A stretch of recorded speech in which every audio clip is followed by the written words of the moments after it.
വിജയന്റെ വിദേശയാത്രകൾ പട്ടി ചന്തയ്ക്ക് പോയ പോലെ സന്ദർശിച്ചത് 25 രാജ്യങ്ങൾ. പിണറായി വിജയൻ മുഖ്യമന്ത്രിയായതിനു ശേഷം കഴിഞ്ഞ 10 വർഷത്തിനിടെ 2016 മുതൽ 2025 വരെ സന്ദർശിച്ചത് 25 രാജ്യങ്ങൾ. അതിൽ പലതും ഭാര്യയും മകളും കൊച്ചുമകനുമടക്കം കോടികൾ ചിലവിട്ട് മുഖ്യമന്ത്രി വിജയൻ നടത്തിയത് വെറും ഫാമിലി ട്രിപ്പ് മാത്രമാണെന്നാണ് വിവരാവകാശ നിയമപ്രകാരം ലഭ്യമായ രേഖകൾ സൂചിപ്പിക്കുന്നത്. വിദേശ രാജ്യ ടൂർ കഴിഞ്ഞ് നിയമസഭയിൽ വന്ന് സഹസ്ര കോടികളുടെ വിദേശ നിക്ഷേപം വരും എന്ന് തള്ളിമറിച്ചെങ്കിലും അതെല്ലാം പച്ചക്കള്ളമായിരുന്നു എന്ന് ഇപ്പോൾ വ്യക്തമാകുന്നു.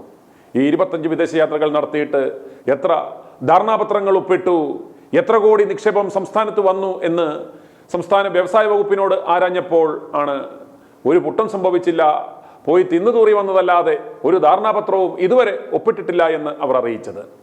കോടികളാണ് ഈ വിദേശയാത്രകൾക്ക് വേണ്ടി ഖജനാവിൽ നിന്നും പൊടിപൊടിച്ചത്. വിശദമായ വാർത്തയിലേക്ക്. നിക്ഷേപം തേടി മുഖ്യമന്ത്രി നടത്തിയ വിദേശയാത്രകൾ കാര്യമായ ഗുണം ഉണ്ടാക്കിയില്ലെന്ന് വിവരാവകാശ രേഖകൾ സൂചിപ്പിക്കുന്നു. അതോടെ 10 വർഷത്തിനിടെ നടത്തിയ 25 വിദേശയാത്രകളിൽ ഒന്നിലും നിക്ഷേപത്തിനായി ധാരണാപത്രം ഒപ്പുവെച്ചതായി വിവരമില്ലെന്ന് വ്യക്തമായി.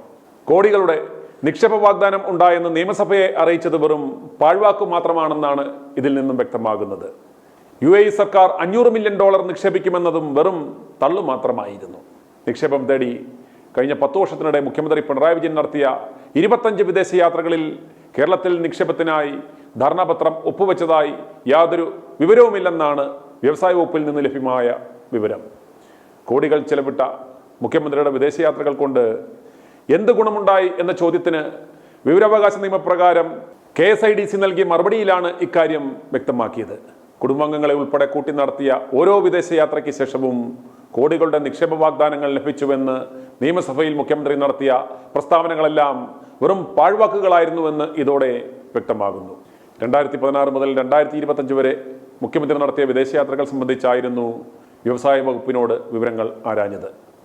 കേരളത്തിലേക്ക് വിദേശ നിക്ഷേപം ചുമന്നുകൊണ്ടുവരുവാൻ നടത്തിയ ചില യാത്രകളിൽ ഭാര്യയും മകളും കൊച്ചുമകനുമൊക്കെ കൂടെ ഉണ്ടായിരുന്നു.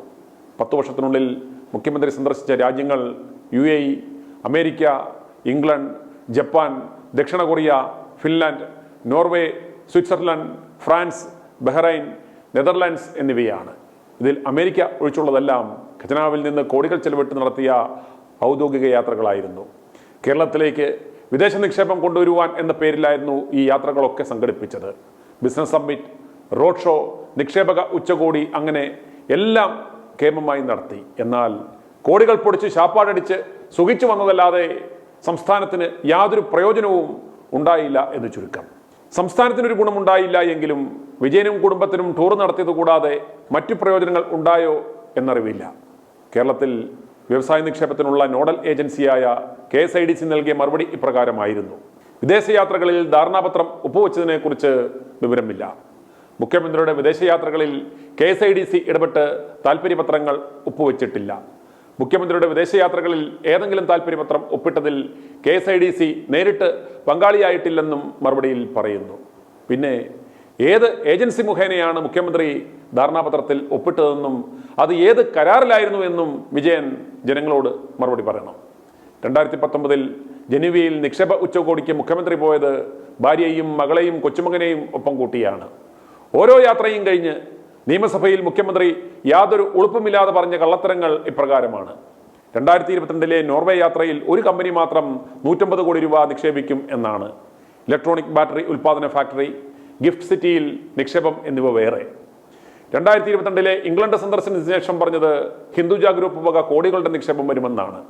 2019 സന്ദർശനം നടത്തിയത് ദുബൈ, ജപ്പാൻ, കൊറിയ എന്നിവിടങ്ങളിലാണ്. ജപ്പാനും കൊറിയയിലും നിന്നുമായി 300 കോടി രൂപയുടെ നിക്ഷേപം വരുമെന്നും പ്രഖ്യാപിച്ചിരുന്നു. ജപ്പാനിലേക്ക് സർക്കാർ ചെലവിൽ കൊണ്ടുപോയത് ഒരു വൻ സംഘത്തെയായിരുന്നു. സംഘങ്ങൾക്ക് പ്രതിദിന ചെലവിനായി $100 വേറെയും നൽകിയിരുന്നു. UAE സർക്കാർ $500 മില്യൺ നിക്ഷേപം നടത്തുമെന്നായിരുന്നു മുഖ്യമന്ത്രി പറഞ്ഞിരുന്നത്. പക്ഷേ ഒന്നും ഉണ്ടായില്ല. ഇപ്പോഴും സർക്കാർ ജീവനക്കാർക്ക് ശമ്പളം മുടങ്ങാതെ കിട്ടുന്നത് ഇവിടുത്തെ കുടിയന്മാരുടെ കാരുണ്യം കൊണ്ട് മാത്രമാണ്. ബിവറേജ് പൂട്ടിയാൽ എല്ലാം തീർന്നു. അതുപോലെ ലോട്ടറി കച്ചവടവും. ഇത് രണ്ടും ഇല്ലെങ്കിൽ പാളയുമായി ഇവന്മാർ ഇറങ്ങേണ്ടി വരും. ഏതൊക്കെ വിദേശ രാജ്യങ്ങളിൽ പോയി വന്നാലും എന്തൊക്കെ ബിസിനസ് സമ്മിറ്റ് നടത്തിയാലും ഒടുക്കം ഇവന്മാർ എത്തി നിൽക്കുന്നത് തെങ്ങിൻ്റെ മൂട്ടിലാണ്. ചാടി തെങ്ങിൽ കയറുക, ചെത്തി കൊലയോടെ ഇറക്കുക, ചൂടോടെ കുടിക്കുക. ഇതൊക്കെയാണ് അന്നും ഇന്നും എന്നും ഉള്ള പദ്ധതികൾ. എന്തായാലും വിജയൻ കമലയും മകളും കൊച്ചുമകനും ഒക്കെ ഒത്ത് 25 രാജ്യങ്ങൾ കണ്ടു ആസ്വദിച്ചു എന്ന് നമുക്ക് ആശ്വസിക്കാം. ഇതാണ് നവകേരളം. i2i News, an eye for truth. i2i News subscribe ചെയ്തിട്ടില്ലാത്തവർ ഇപ്പോൾ തന്നെ സബ്സ്ക്രൈബ് ചെയ്യുക. നോട്ടിഫിക്കേഷൻ ലഭിക്കുവാൻ ബെൽ ബട്ടണും അമർത്തുക.